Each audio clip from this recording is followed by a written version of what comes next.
Welcome once again to the second video of this chapter, and the chapter is accounting for partnership firm, that is the also called the fundamentals. In the first video I have already taught you the meaning of partnership, the features of partnership and the meaning of partnership deed. Now I am explaining 3 points here: importance of partnership deed, provisions affecting accounting treatment in the absence of partnership deed, and the third is the rights of partners. Okay, I explain one by one. This is the first one, importance of partnership deed. As I already explained, the meaning of partnership deed, it is a written agreements among the partners. It is the agreement made in written form in a stamp paper. That deed is called the partnership deed. So it is a very important legal documents which contains the mainly two importance of the deed or partnership deed. First one, it governs right, duties and liabilities of each partner. यानी सबसे पहला अगर हम लोग बात करें, पहला importance partnership deed का है कि इसके थ्रू हर एक पार्टनर का क्या राइट है,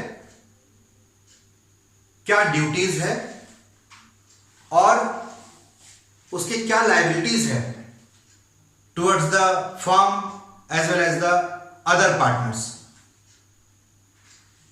ये सारे चीज इसमें एज ए एग्रीमेंट लिखकर सारे पार्टनर्स साइन करते हैं. पहला इंपॉर्टेंस. दूसरा importance, disputes arise among the partners, it can be easily settled because it is the written contract. All the things written or agreed by the all partners. So by the following these deed, the disputes whatever it is arised can be removed or the settled by the partners by the following these deed. यानी first अगर हम लोग बात करें तो पहला importance partnership deed का हमने क्या बताया कि इससे हर एक पार्टनर का क्या राइट है, क्या ड्यूटीज है और क्या लायबिलिटीज है वो पता चल जाएगा. यानी इसमें हमने सारे पार्टनर्स का राइट, ड्यूटीज और लायबिलिटीज को लिखा है और सारे पार्टनर्स एग्रीड किया है. दूसरा हम लोग बात करते हैं तो किसी भी तरह का अगर डिस्प्यूट्स, पार्टनर्स के बीच विवाद, लड़ाई, किसी भी तरह का विवाद अगर आता है तो उसको भी हम लोग इस एग्रीमेंट के थ्रू आसानी से दूर कर सकते हैं क्योंकि यहां पर एक रिटन कॉन्ट्रैक्ट है. यानी सारे पार्टनर्स रिटन में एग्रीड हुए हैं क्या फॉलो करना है, क्या नहीं करना है. तो किसी भी चीज में अगर किसी भी तरह का विवाद आता है तो डिस्प्यूट्स आता है तो ऐसे डिस्प्यूट्स को इस रिटन एग्रीमेंट्स के थ्रू खत्म किया जा सकता है. दूसरा हम लोग बात करते हैं अगला, provisions affecting accounting treatment in the absence of partnership deed. First of all we should know the partnership deed is the essential. क्या सारे पार्टनरशिप फर्म के लिए पार्टनरशिप डीड बनाना मस्ट है, एसेंशियल है? नहीं. बहुत सारे पार्टनरशिप फर्म या पार्टनर्स एग्रीड नहीं होते हैं, रिटन एग्रीमेंट्स नहीं बनाते हैं, यानी पार्टनरशिप डीड नहीं होता है. तो ऐसे कंडीशंस में हमारे पार्टनरशिप एक्ट 1932 के अकॉर्डिंगली जो प्रोविजंस दिए हुए हैं एब्सेंस ऑफ डीड कि अगर कोई एग्रीमेंट पार्टनर्स के बीच नहीं होता है तो फिर कौन कौन से प्रोविजंस को माना जाएगा या फॉलो किया जाएगा? देयर आर 5, ये 5 प्रोविजंस है जिसको हम, अगर पार्टनरशिप डीड नहीं है यानी किसी भी फर्म में या पार्टनर्स के बीच एग्रीमेंट नहीं हुआ है, तो ये 5 प्रोविजंस को फॉलो करना पड़ेगा। पहला, शेयरिंग ऑफ प्रॉफिट्स और लॉसेस। सारे पार्टनर्स प्रॉफिट या लॉस को इक्वल बांटेंगे। अगर कोई डीड नहीं है तो यहां पर प्रॉफिट और लॉस को पार्टनर्स इक्वल बांटेंगे। दूसरा, इंटरेस्ट ऑन कैपिटल। अगर कोई डीड नहीं है इंटरेस्ट ऑन कैपिटल के लिए, यानी जो पार्टनर्स ने एज ए कैपिटल पैसा लगाया फर्म में, उस पर अगर कोई रेट ऑफ इंटरेस्ट का एग्रीमेंट नहीं है, तो ऐसे कंडीशंस में no interest on capital will be allowed, यानी कोई इंटरेस्ट कैपिटल पर नहीं दिया जाएगा, चाहे कोई पार्टनर कितना भी कम कैपिटल लगाया हो और कोई दूसरा पार्टनर कितना भी ज्यादा कैपिटल लगाया हो, बट किसी को इंटरेस्ट ऑन कैपिटल नहीं दिया जाएगा। Third is the interest on drawings. अगर किसी पार्टनर ने बिजनेस से, फर्म से अपने पर्सनल यूज के लिए पैसा निकाला है, तो ऐसे कंडीशंस में इंटरेस्ट ऑन ड्राइंग्स चार्ज किया जा सकता है। बट अगर कोई एग्रीमेंट इसके लिए नहीं है, यानी पार्टनर्स के बीच ऐसा कोई एग्रीमेंट नहीं बना है about the interest on drawings, तो ऐसे कंडीशंस में no interest on drawings will be charged, यानी इंटरेस्ट ऑन ड्राइंग्स भी चार्ज नहीं किया जाएगा। फोर्थ नंबर हम लोग बात करते हैं इंटरेस्ट ऑन एडवांस और loan. Yes, sometimes partner here advance और given the loan to the firm. ऐसे कंडीशंस में if there is no agreement about the interest on loan और advance, then the interest on loan और advance will be given to the partners by the firm at 6% per annum as per the time period for what the periods given the loan or advance to the firm। यानी उस particular period के लिए, जितना period के लिए किसी partner ने capital के अलावे अगर एज ए लोन या एडवांस फर्म को दिया है, तो अगर कोई डीड नहीं है, कोई प्रोविजन नहीं है, एग्रीमेंट नहीं बना उसके लिए, तो ऐसे कंडीशंस में वहां पर 6% रेट ऑफ इंटरेस्ट के साथ उस लोन या एडवांस पर इंटरेस्ट पार्टनर को दिया जाएगा जिसने फर्म को लोन या एडवांस दिया है। Fourth number, now the fifth, remuneration to partners. Yes, अगर कोई पार्टनर ज्यादा एफर्ट लगाता है, ज्यादा काम करता है, यानी अदर पार्टनर्स से ज्यादा एक्टिव रहता है, तो ऐसे कंडीशंस में पार्टनर्स के बीच एग्रीमेंट हो सकता है कि एक पर्टिकुलर पार्टनर जो ज्यादा इन्वॉल्व रहेगा या ज्यादा एक्टिव रहेगा अदर पार्टनर से, वैसे पार्टनर्स को कुछ एक्स्ट्रा कमीशन या सैलरी दिया जाना चाहिए। लेकिन अगर ऐसा कोई एग्रीमेंट नहीं बना है कितना सैलरी या कमीशन दिया जाना है वैसे पार्टनर को जो ज्यादा इन्वॉल्व या एक्टिव रहता है, तो ऐसे कंडीशंस में, यानी without agreement of that particular condition or about the remuneration, no remuneration as salary or commission given to the that such partners। यानी जिस पार्टनर ने चाहे जितना भी एफर्ट लगाया हो, एक्स्ट्रा काम किया हो, बट कोई एग्रीमेंट नहीं है उसके लिए रेम्यूनरेशन या सैलरी या कमीशन देने के लिए, तो ऐसे कंडीशंस में उसको कोई रेम्यूनरेशन या salary in the form of salary और वेजेस या कमीशन नहीं दिया जा सकता है। No agreement about the remuneration, then no remuneration as salary और commission given to the such partners.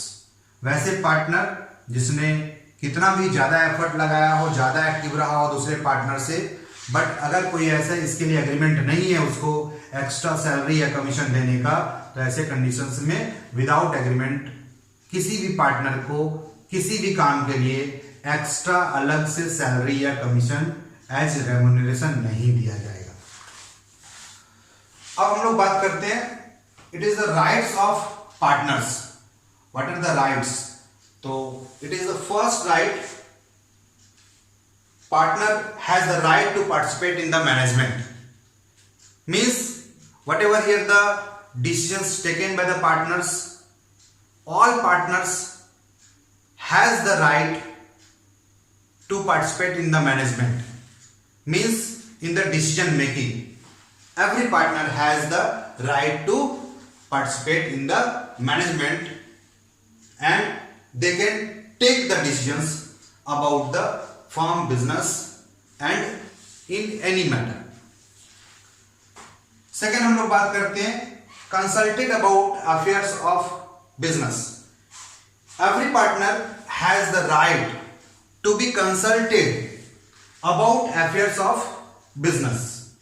यानी बिजनेस के बारे में, बिजनेस का क्या स्कोप है, क्या चल रहा है, क्या कर रहे हैं, अबाउट द बिजनेस सारे एक्टिविटीज के बारे में किसी भी पार्टनर्स को राइट है जानने का. क्या बिजनेस करना है, क्या एक्टिविटीज परफॉर्म करना है, किस आदमी से क्या लेना है, क्या देना है, something that whatever the concern about the business और the firm, partner has the right to know और to be consulted about affairs of business. यानी बिजनेस के सारे एक्टिविटीज को जानने का राइट है हर एक partner. Inspect the books of accounts. Every partner has the right to inspect the books of accounts and have a copy of it.